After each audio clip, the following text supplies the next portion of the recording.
Welcome to Your Thoughts, Your Reality with Michael Cole, the podcast that shines a compassionate light on the journey of veterans battling through life's challenges.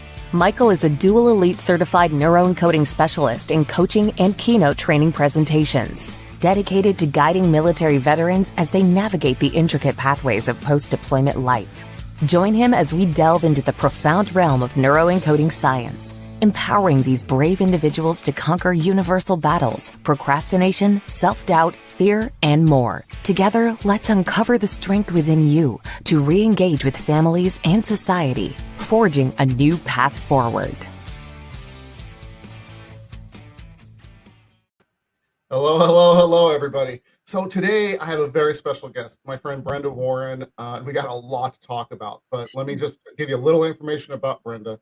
She's a retired Marine Corps gunnery sergeant, over 30 years experience with leadership, self-care, spiritual growth, and cultivating healthy relationships. She's a 3-time best-selling author. We're going to get into all that cool stuff as well. She's a licensed minister and really excited about us also going through the TAPIN method, which you developed. So Brenda, why don't you tell us a little bit about yourself? And we're going to talk about sharks too.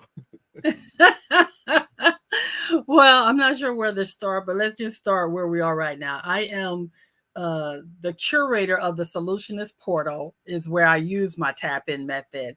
And I'm on a mission to help this year 150 entrepreneurs close the gap between their desires and their reality.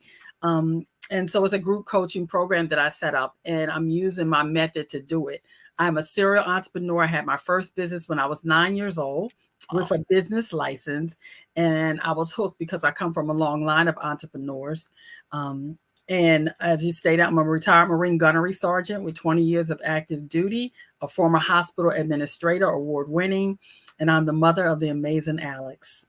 Hey, fantastic. Thank you for sharing those things. So if we can, let's go ahead and just tap into, your time as a Marine Corps gunnery sergeant.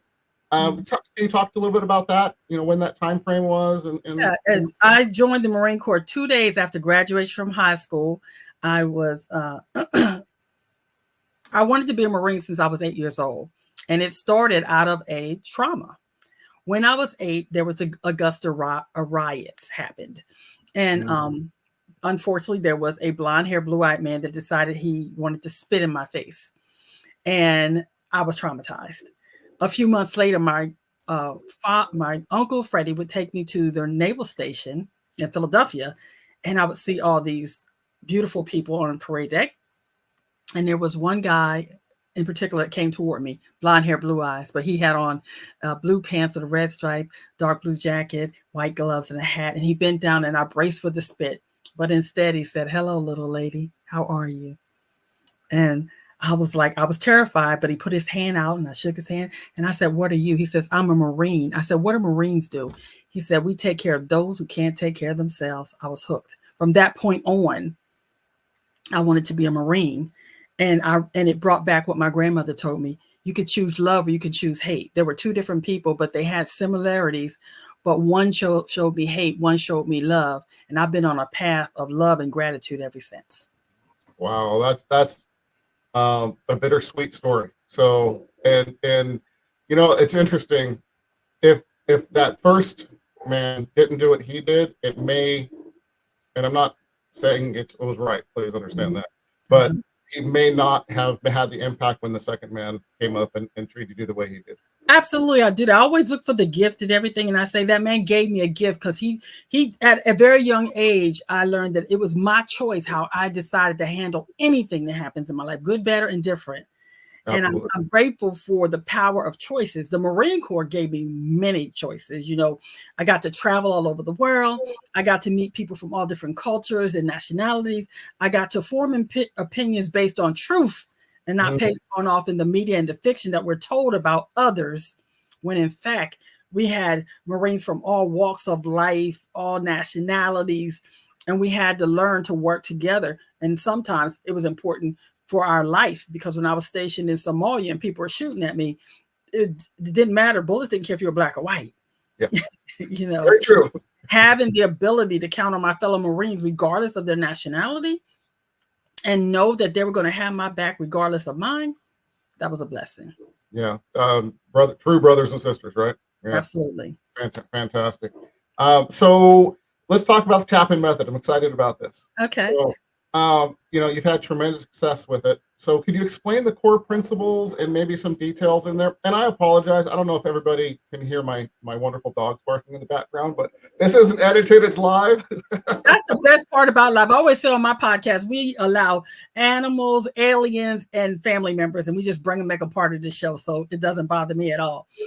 Here's the thing. The tap-in method is a 5-step strategic plan designed to help people move past their stuck points and close the gap between their desires and their reality. Because like many people, I was living in the gap, that place of apprehension where you're not sure what your purpose is, but you're focused on the problem.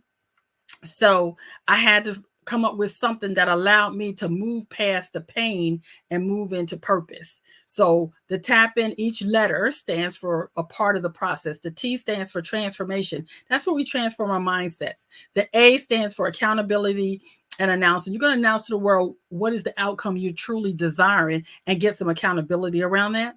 The P is where you prepare. You prepare yourself, your environment, whatever you need to do to make that outcome possible. And the I is where we do visualization and use our imagination. Imagine what your life would look like if you actually got the results you said you desired. And then the N was designed to nurture all of that so that you could put it in a place that it becomes a lifestyle and not just a passing fad. I love that. So Brenda, where did this come from? Obviously it just didn't go poof, tap in. So tell me more about that story, if you will. Well, the backstory is that in 2011, I was an award-winning hospital administrator in charge of 5 different departments and had all these hundreds of people working for me, 5 managers, and my world was coming apart. I was having hallucinations, flashbacks, different things. I didn't know what was going on. I went to the VA and I was diagnosed with post-traumatic stress disorder, PTSD, and military sexual trauma, MST. Well, I didn't want to tell anybody because Marines don't do that. We don't fall apart. We put things together. So I didn't tell my spouse. I didn't tell my family. I didn't tell anybody. But by 2013, I had a complete, and I do mean complete, mental breakdown when I found myself standing over a fellow employee that said I tried to kill them. So wow. I then knew, okay, can't hide it anymore. That sent me back to the VA, 22 medications and 100 pounds of weight gain, and 8 years sitting on a couch feeling sorry for myself culminated in a plea for help that found me holding a bottle of pills, asking God, there's got to be more than this. But I made a call to the crisis hotline, and a beautiful man named David, shout out to David, wherever he is out there, talked to me for 4 hours and said, I can tell you like helping people. So he asked me to find something to do, and I did. And when I did, I began to live my life again. I began to take that back. And I joined Veterans Launching Ventures and had help there. And they asked us to write a book as a homework assignment. I did not know it was a joke that the teacher always did because nobody had ever done it, but I had my assignment. So they said, write about what you know. I knew I had sat on the couch for 8 years. I knew what it took for me to get off that couch. And I started writing about that based on a story my grandmother had about trains and stuff. So I wrote that book. I turned it in. They all laughed. It went on Amazon live and I let it go. It was a year before I discovered that it was a best-selling book. I love that story. That is just fantastic. Sometimes you don't realize what you're creating or what's happening until you realize, right? Absolutely. That's fantastic. So you tell me more about the grandmother portion of this. Yeah, my grandmother, who was what I said, she had a hotline to God. She was the kind of woman that prayed for a dish rag and it would show up, and she was always teaching me life lessons. And she had this fascination with trains and different things. And she would talk to me that life was like being on a train. There's stops along the way. Sometimes you get off, sometimes you get back on, you stop and stay. So I use that as my way of telling the story. Each step in the tap-in method, there's 8 different stations you can stop, and you must stop your relationships, your emotions, your finances, your mental mindset, your career, your spirituality, your wellness, all those different stations you can stop at. And people stop at different points along the way. And you get to decide where you tap in. Some people need to tap in financially. If you're living in debt, how do you get out? Well, the program will help you do that. If you don't have the relationship of your dreams, if you're not doing what you love and love what you do, Mm. and you can tap into that. And it's a universal process that you can use for any area of your life to set clear goals and aspirations so that you can actually accomplish what it is you desire to do. That's fantastic. Yeah, and I love that. It's similar to something that I use with my clients with the Wheel of Life, and that it's very similar. So I love that. Yeah, fantastic. So, is there any certain area that you would say people, and I think I know the answer to this, but I'm going to ask it anyway, that you think people need to focus on more than others in the tap-in method? Or is it kind of you want it to all be kind of cohesive? Well, we often hear the term work-life balance. I just don't believe in that. I believe in a work-life harmony. I think that we need to find, I always tell people, start with what is your most pressing need. Is it your relationship? Is it your finances? Is it your wellness? Whatever is that area that needs to start there, and then tap into each of them along the way. Trying to do it all at once is a disaster and a recipe for failure. Okay. Yeah. But if you can pick one and focus on that, and then begin to incorporate others, by the end of, you can have a trip that can really put you in a place of success and health. And I always tell people, honestly, if I would choose, even if you have finance and stuff, I say start with your family. Because here's the thing. We all go to these jobs or we do our business and stuff, and we say it's in the name of our family, but in the process, we lose the very people we say we're doing it for. Amen. And if your family is rock solid, and that also goes over to spirituality and all those things like that. If you get that rock solid, the rest of it, you can work with that and get it done. Love it. I love it. And if I can just add to that, and I think it's part of the point is, at least that's the way I'm getting from you is, if you have your support system, one of the most important things in your life, everything else can be worked out. Everything else can be worked out. Everything. Yeah, fantastic. So many of our listeners are veterans, facing tough transitions. It's really my focus is veterans transitioning out, because I've seen a lot of the hardest parts where there's solitude, there's disconnect. You know the drill.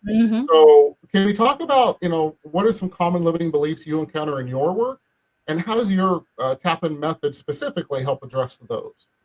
Well, the most common limiting belief I have that I encounter with people, especially veterans, is that sense of loss of self. We lose our identity because when you're in the military, you have that camaraderie. You know who you are. All our pays are the same. There's still secrets. And then you get out and you have some little snot-nosed person that doesn't even understand how the military works going to tell you what you did is not valuable. And you just want to take them out. It's like, because when I first came out, baby, I'm surprised I didn't catch a case. Because some of those folks, boy, it was a whole different environment. So the belief that we don't have anything to offer, when the truth is we have so much because of our military training, it translates into the civilian community quite well if we are aware of what it is and how to adapt it. Absolutely. And that's very important point. Thank you for bringing that up. So you come out of the military with so many skills that a lot of veterans don't realize go right into the real world for employers, your own businesses, all the elements of life. So can you talk about maybe one of the more important ones that you found to help connect? When you say help connect, please explain that. One of the skills, or whether that be leadership or, any of those. Yeah. I think the most important skill that for me personally, and that I have found with my other military veterans, if I can just get them to understand their ability to overcome and adapt. See, we can, we learn a lot about leadership and all these things, and they do in the civilian community too. But what we have over them is that we're always going to find a way. I have not run across a veteran yet that if you give them a mission, they will not find a way to make that mission happen. They don't make excuses.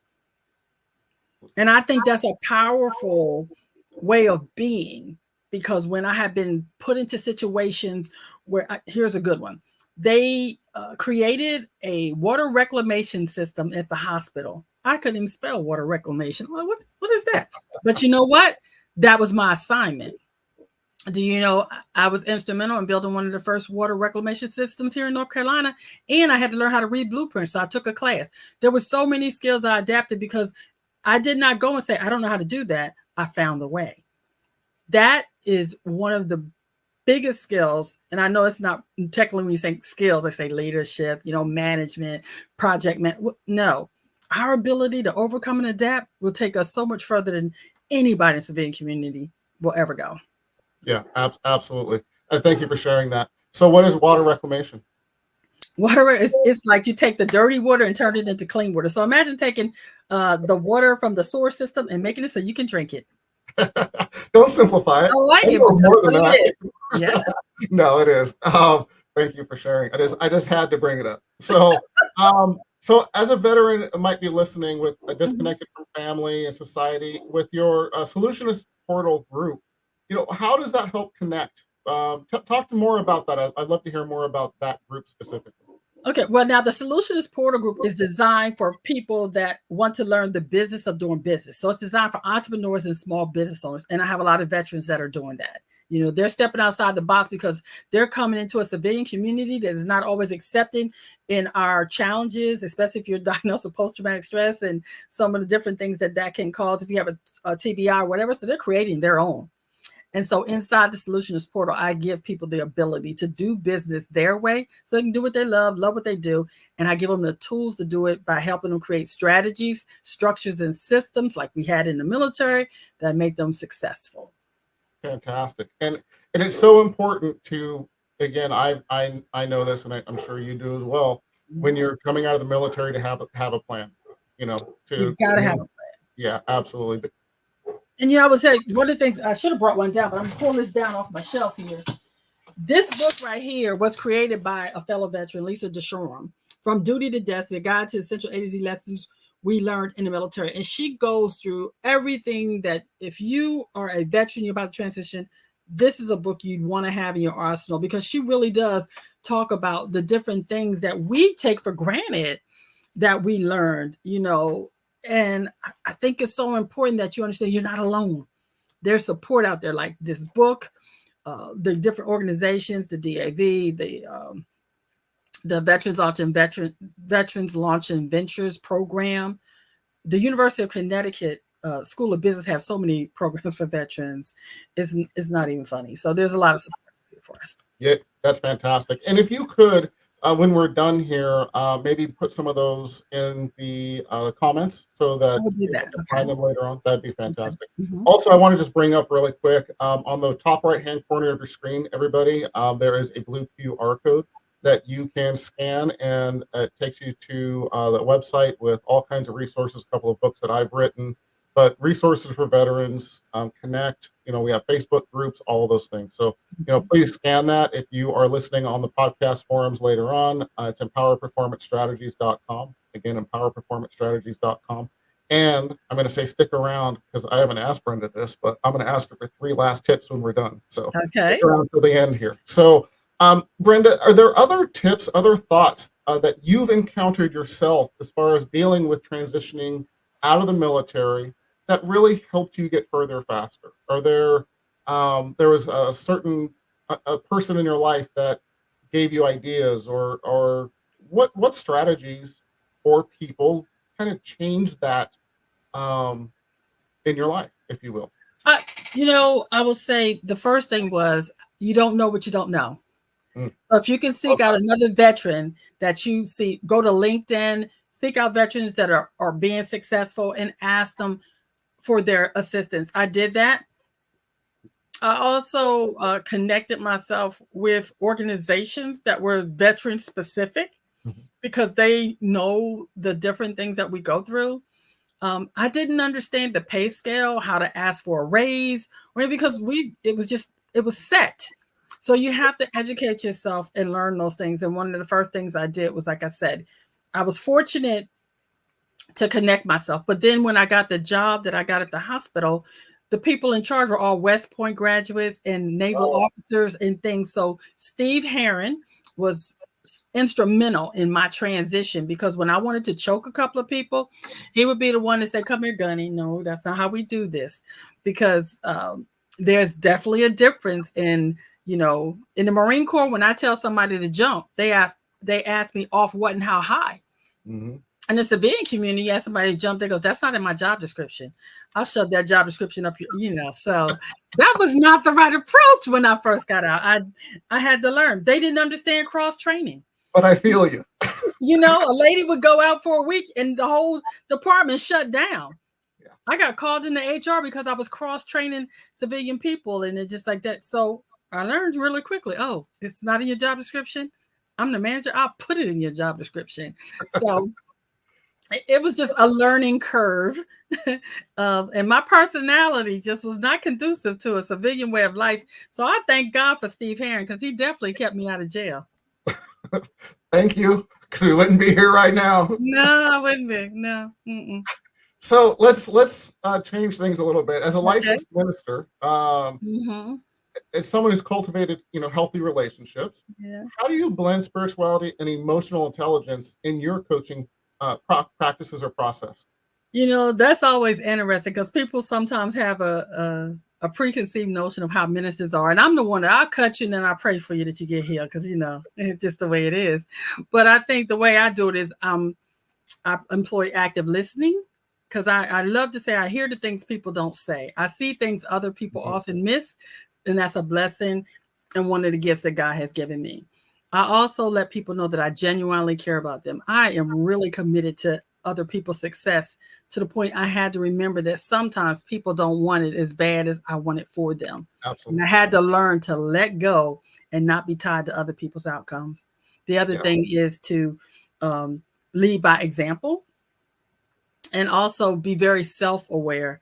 I know I have a very low tolerance for foolishness. So I have to often take a step back and really work on my own emotional intelligence so that I can help other people.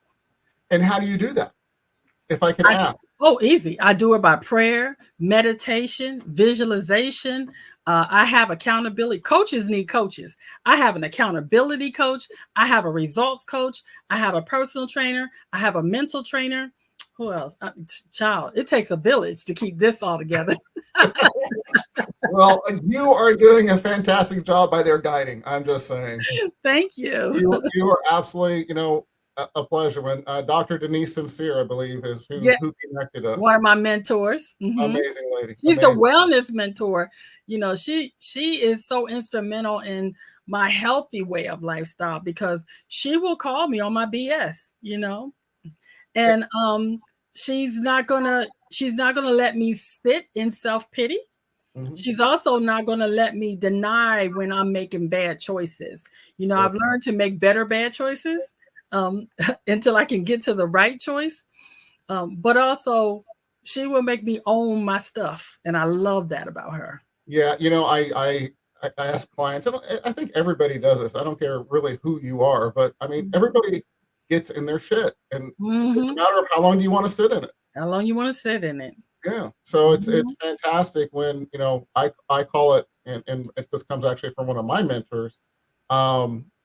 It's literally about that, right? It's kicking your ass with love, and it's not always fun, because I remember the first time she said, "Hey, hold up, we done had the same conversation about 3 or 4 times. When you gonna stop, lying to yourself?" I was like, "Oh, what?"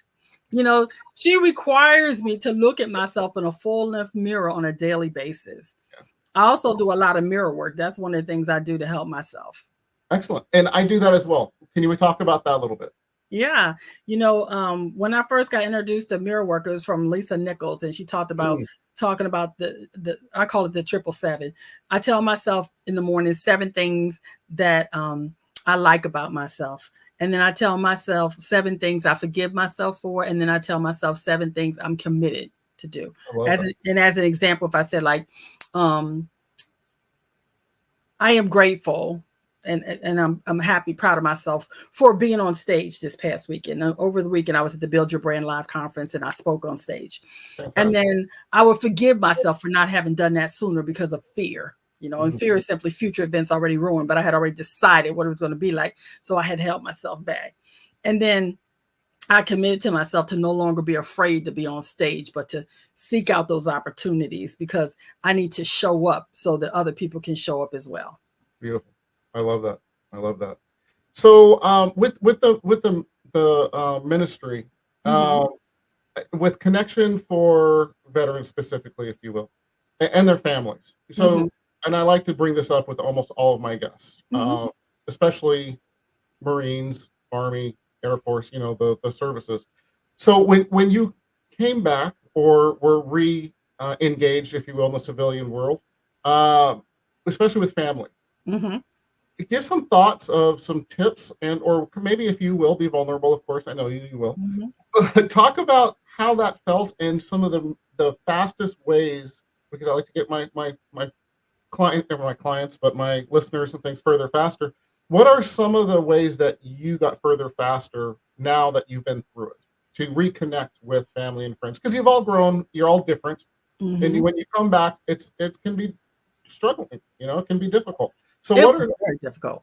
Yeah, please. So please share some of that if you would.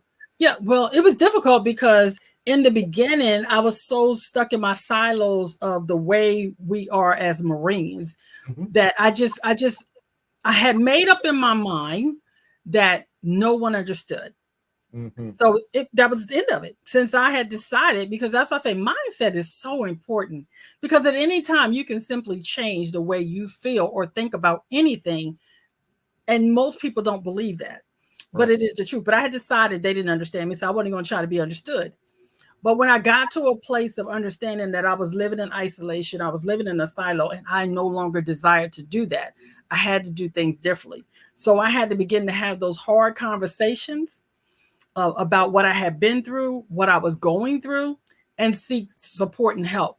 And also allow my family the opportunity to say they couldn't go with me. And what I mean by that is I have a mental health protocol that I use. I no longer expect because someone loves me or say they love me that they can walk this journey with me. I ask permission for them to do it. So if I was going to ask you, I say, Michael, I need help. And I would ask you, I would tell you specifically what I needed help in. I would tell you what code word I wanted to use so you know what words when I needed help and what you needed to do.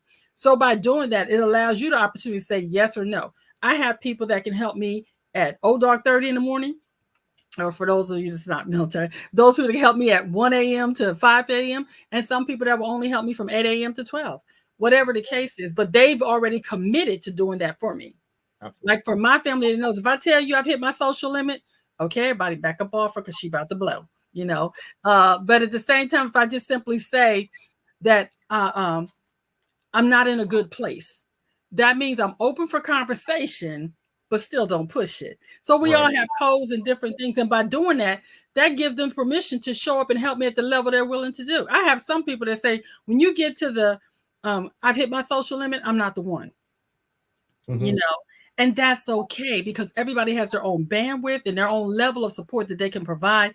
And it is presumptuous of us to think that everybody can support us at the same level. It's not healthy. Amen. That's fantastic. So I thought you were going to say the code word is going to be Jumanji. I love that it's so specific that way. So that's fantastic, though. And I've never really looked at it that way. Or as far as, hey, you have certain people, certain space, and I will always hold space for you, Brenda. Just let me know. I appreciate it. Not in the AM. I got it. Let's be specific. Knowing that it would, and this protocol came out of the fact that one day I went to someone. I was when I say I was in a dark place, it was like holding pills in hands. And this person told me I came over there, but their show was about to come on. And so when they realized I had basically overstayed my welcome, they escorted me to the door and said, well, I hope you get better, and shut the door in my face. Wow. I was so incensed that I forgot about the pills because now I wanted to beat somebody up. But I went home that night and I thought about, like I always do, what was the gift of this? What they pissed me off. So now I had to find a solution for my problem. What do I need to do if I ever find myself in that way again? For me, I knew, number one, call the people that can actually help you. So calling, if you find yourself or a loved one in need that want to hurt yourself or others, dial the National Crisis Lifeline, 988 Veterans Press 1.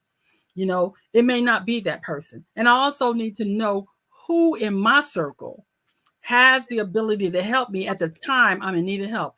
Some people can help me during the daylight. Some people can help me in the midnight hours. Some people can only help me once a month. But if you know that, then you know where to go. I have a list by my bed that with names and numbers, and it tells me. So I know, depending on what time of day it is, I know who is in my wheelhouse that can help me right now. Absolutely. And that helps me stay on this side of alive. And it's something I committed to myself to maintain that. Absolutely fantastic. I'm just going to say it. I don't care if you're a veteran or a civilian or Moses. I don't care right now. I don't know where that came from, but that is one of the best tips we may have had on the show. I mean, and I have a whole paper. I will give it to you. I'll email it to you and share it with your listeners and stuff. It's called the Mental Health Protocol. I did a whole little booklet on it. I give it out all the time because I think it's so important for us to understand that although we need assistance, we need to know where to go to get it. We need to have protocols that allow us and take the stigma away from saying it. See, I thought asking for help was a weakness. So for years, I never asked for help because, again, Marines don't do that. And that's a lie. That's a limiting belief that almost took me off this planet. And that's why I am loud and proud to say that although you may be in your darkest moment, I don't call if you call a friend of me, call me, but call somebody. And if you have a mental health protocol, you'll have a listing that protocol is on my wall. It's in my purse. My friends and family has it as well, because guess what? If I call somebody and maybe they said they were available, but they're not available now, they have that same list. So they know who they can call next to get me the help I need. That's fantastic. It truly is one of the best tips. And we've had some good ones. I'll tell you what. Seriously, I love it. We unfortunately have run short on time. We'll get you back, but really quick, tell the story about the shark. Oh, when I was little, I worked in the fish market because that's how they kept the girls safe, make us smell so boys wouldn't come near us. My uncle caught a shark one weekend and they put it in the little tank. And so I got to take care of the shark. The shark started getting bigger. But because it was getting bigger, Uncle said, well, you can't keep it anymore, but I didn't want them to kill it or eat it. So I convinced them to let it go. And that's when I started studying all about sharks. When I got the little shark, how to feed it, how to take care of it. I found that sharks are social. They are amazing. And sharks will only grow to the container that you put them in. So if you let a shark grow in the ocean, it's unstoppable. It is relentless. And I love sharks. Yeah. And take that as a personal information as well, right? We're the same. Absolutely. And by the way, again, scuba diver, love sharks. We could talk for an hour on that by itself, my friend. So as promised, Brenda, 3 final tips to get veterans and their families further faster, please. Number 1, take care of yourself first. Put on your own oxygen mask. You got to take self-care is so important. Number 2, keep your family first because they're going to be there when all the accolades, the jobs, and everything is gone. And number 3, get a strong, solid spiritual practice because when you are clear on what you believe and your core values are aligning with what you really want to do, you are unstoppable. I love the integrity part. Amen. Thank you so much. You have been such a pleasure and I've had so much fun. I can't believe you're already over time. So thank you so much. How do people reach you? You can find me at Brenda the Solutionist on all social platforms. It's easy. It's soul with SOUL because it's all about your soul and your core values. Absolutely love it. Brenda, again, thank you so much. As humans, time is our most precious resource. We don't get it back. Thank you for spending this time with us. Truly honored. Thank you. Thank you. Thank you for having me. Absolutely. Everybody, we are out of here. Thank you for joining us on another insightful journey of Your Thoughts, Your Reality podcast with your host, Michael Cole. We hope the conversation sparked some thoughts that resonate with you. To dive deeper into empowering your thoughts and enhancing your reality, visit empowerperformancestrategies.com. Remember, your thoughts shape your reality, so make them count. Until next time, stay inspired and keep creating the reality you desire. Catch you on the next episode.